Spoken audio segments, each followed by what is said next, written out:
Movie start होते ही हम देखते हैं कि एक ग्रुप में कुछ फ्रेंड्स आपस में बातें कर रहे होते हैं। उन फ्रेंड्स में एक लड़की जिसका नाम अथीना होता है, वो अपनी फ्रेंड्स को बताती है कि हंट की डेट करीब आ रही है और लोगों को मारने से अच्छा आइडिया और कुछ भी नहीं हो सकता। यानी यहाँ पर साफ साफ इंसानों का शिकार करने की बात हो रही थी। इसके बाद हमें एक सीक्रेट लोकेशन दिखाई जाती है जहाँ पर हम कुछ लोगों को देखते हैं। ये लोग असल में अथीना के ग्रुप के मेंबर्स थे। तभी अचानक से वहाँ पर एक आदमी आता है जो काफी डरा और काफी घबराया हुआ होता है और साथ में वो कंफ्यूज भी होता है कि आखिर वो कहाँ पर है और वो यहाँ पर कैसे लाया गया। एक आदमी उसके पास आकर उसे रिलैक्स करने की कोशिश करता है और उसे जमीन पर लेटा देता है। जमीन पर लेटा देने के बाद वो उसकी गर्दन में एक पेन दे मारता है जिससे उसका काफी ज्यादा खून बह जाता है, लेकिन वो आदमी फिर भी खुद को सेव करने की कोशिश करता है। उन लोगों का शोर सुनकर खुद अथीना वहाँ पर आ जाती है। अथीना उस आदमी के पास जाकर अपनी सैंडल के हील ही उसकी आंख में घुसा देती है, जिससे मौके पर ही उस आदमी की डेथ हो जाती है और बाद में अथीना अपनी सैंडल की हील से उसकी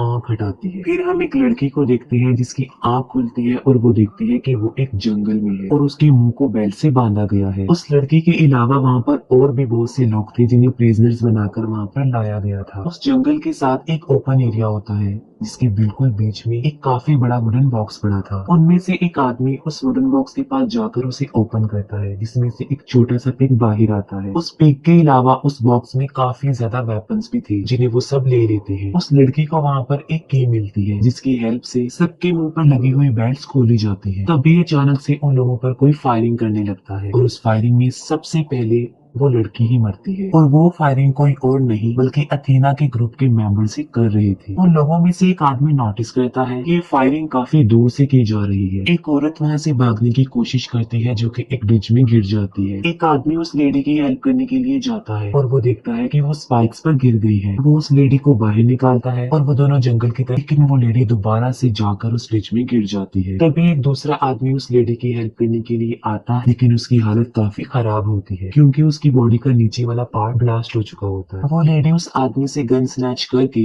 खुद को शूट कर लेती है। फिर वो आदमी जंगल की तरफ भागता है जहाँ पर वो 3 लोगों से मिलता है। उन लोगों के सामने वायर्स की एक काफी बड़ी बाउंड्री आ जाती है और उनमें से 3 लोग तो उसे इजीली क्रॉस कर लेते हैं, लेकिन एक आदमी पीछे ही रह जाता है और उस पर कोई एरोस की बारिश कर देता है। वो आदमी वापस पीछे की तरफ भागता है ताकि वो उन लोगों को मार सके जो उस पर एरोस मार रहे हैं, लेकिन वो कुछ भी नहीं कर पाता। उस पर और तीरों की बारिश हो जाती है और वो नीचे गिर जाता है। उसके पास 2 बॉम्ब आकर गिरते हैं जो कि ब्लास्ट हो जाते हैं और वो मर जाता है। वो तीनों सर्वाइवर्स एक शॉप में जाते हैं जहाँ पर वो एक आदमी और एक औरत से मिलते हैं। वो दोनों हस्बैंड वाइफ उस शॉप के ऑनर्स होते हैं। सर्वाइवर्स में से दोनों आदमियों की उन शॉपकीपर से किसी बात पर बहस हो जाती है और जो फीमेल सर्वाइवर होती है वो वहाँ पर रखी गई फूड खा लेती है। उस फूड में पॉइजन होता है जिसकी वजह से उसकी मौत हो जाती है। फिर हम देखते हैं कि उन दोनों शॉपकीपर्स ने मास्क पहन लिया था और वो पूरे स्टोर में पॉइजनस गैस फैला देते हैं जिससे उस दोनों सर्वाइवर्स की भी मौत हो जाती है। यहाँ पर साफ जाहिर हो जाता है कि वो शॉपकीपर्स भी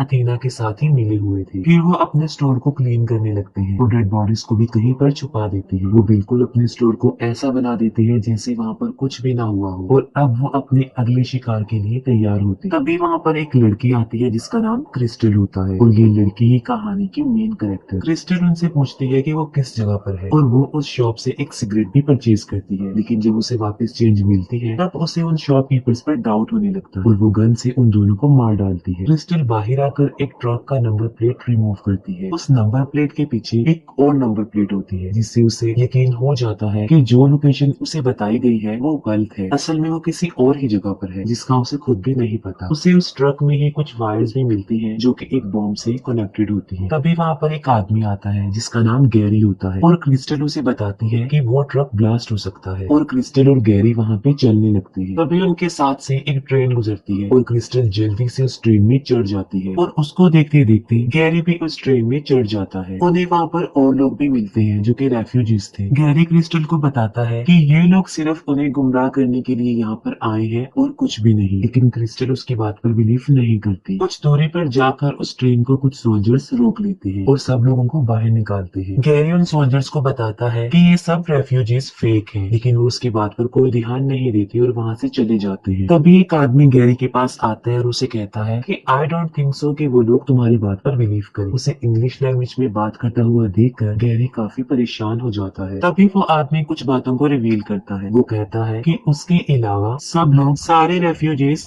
असली हैं और वो सोल्जर्स भी असली हैं, लेकिन वो खुद एक एक्टर है जो कि एक हंटर है और उन लोगों के साथ ही मिला हुआ। इस बात पर गैरी काफी गुस्सा हो जाता है और उस पर झपट पड़ता है और उसकी पैंट की पॉकेट में एक बॉम्ब रख देता है। वो आदमी टाइम के मुताबिक उस बॉम्ब को बाहर नहीं निकाल पाता और उसकी मौत हो जाती है। फिर वो सोल्जर्स क्रिस्टल को एक कैंप में ले जाते हैं। वहीं पर क्रिस्टल एक आदमी से मिलती है जो कि एक प्रिजनर होता है, लेकिन वो किसी तरह भाग गया था। वहाँ पर एक आदमी आकर उन दोनों को अपने साथ ले जाता है। वो आदमी उन हंटर्स यानी उन किडनैपर्स की काफी तारीफें करने लगता है, जिससे क्रिस्टल को उस पर डाउट होता है और वो टांग मारकर उसे बाहर गिरा देती है। फिर क्रिस्टल उसके ऊपर कार चढ़ा देती है और उसे कुचल डालती है, जिससे वो मर जाता है। तब वो आदमी क्रिस्टल पर गुस्सा होने लगता है। वो कहता है कि वो आदमी ही उनके पास आखिरी जरिया था जो उन्हें यहाँ से बाहर ले जाता। लेकिन जब वो उस कार की डिग्गी खोलते हैं तब उन्हें वहाँ पर गैरी की डेड बॉडी मिलती है, जिससे वो समझ जाते हैं कि उन्होंने बहुत अच्छा किया उस आदमी को मारकर, वरना आगे जाकर वो इन दोनों को भी मार डालता। वो आदमी क्रिस्टल को बताता है कि जितने भी प्रिजनर्स को यहाँ पर लाया गया था वो सब मारे गए हैं और सिर्फ वो दोनों ही बचे हैं। क्रिस्टल उसे कहती है कि जिन्होंने भी उसे यहाँ पर फंसाया है वो उन सबको मार डालेगी और अपनी वर्थ प्रूव करने के लिए वो उसे टर्टल और रैबिट की एक स्टोरी सुनाती है। अब हमने अपनी रियल लाइफ में जो स्टोरी सुनी है, क्रिस्टल की स्टोरी उससे हटकर होती है क्योंकि उसकी एंडिंग रियल स्टोरी से काफी डिफरेंट होती है। इसके बाद हमें दोबारा से वही ग्राउंड दिखाया जाता है जहाँ पर सबको प्रिजनर्स बनाकर लाया गया था और इसके साथ ही वहाँ पर वो सीक्रेट लोकेशन भी दिखाई जाती है। उस लोकेशन में वो हंटर्स थे और वहीं पर उनका ट्रेनर भी था जिसने उन्हें हंटर्स बनाया। इन सब हंटर्स की लीडर अथीना है। वो आदमी और क्रिस्टल भी वहाँ पर पहुंच जाते हैं और उस आदमी को वो पिग का बच्चा वहाँ पर मिल जाता है। उन लोगों को डिस्ट्रैक्ट करने के लिए वो पिग को वहाँ पर बेचते हैं। फिर क्रिस्टल अंदर आती है और वो एक एक करके उन हंटर्स को मार डालती है, लेकिन उन हंटर्स का ट्रेनर जो कि अभी जिंदा होता है और वो क्रिस्टल पर अटैक कर देता है और उन दोनों की काफी फाइट होती है और क्रिस्टल उस ट्रेनर को भी मारने में कामयाब हो जाती है। और तभी अथीना की कॉल आती है और वो क्रिस्टल को गुमराह करने और उस आदमी को फंसाने के लिए कहती है कि उसने अभी तक क्रिस्टल को मारा है या नहीं। ये बात सुनकर क्रिस्टल को उस आदमी पर भी डाउट होने लगता है। क्रिस्टल उस आदमी को कोई मौका दिए बगैर कि वो ये साबित कर सके कि अथीना झूठ बोल रही है या सच, वो उसे भी मार डालती है। फिर क्रिस्टल उस ट्रेनर के पास जाती है जो कि अभी जिंदा होता है और काफी इंजर्ड भी होता है। वो उससे अथीना की लोकेशन पूछती है और अथीना की लोकेशन ले लेने के बाद वो उसे भी मार डालती है। इसके बाद हमें 1 साल पहले का सीन दिखाया जाता है और यहीं पर हमें रीजंस भी पता चलती है कि आखिर वो सब लोग हंटर्स क्यों बने और उन्होंने ये सब कुछ क्यों किया। मूवी के स्टार्ट में हमने अथेना की जो उसकी फ्रेंड के साथ चैटिंग देखी थी, इसमें वो हंट की बातें कर रही थी। वो सिर्फ उन लोगों का एक प्रैंक था, लेकिन क्रिस्टल और उसके साथ 11 और लोगों ने मिलकर जिन्हें उन लोगों ने प्रिजनर बनाया, उन लोगों ने उनकी इस ग्रुप चैट को लीक कर दिया और इसी वजह से अथीना और उसके साथियों को जॉब से भी निकाल दिया गया था। अब पहले तो उन लोगों ने हंट को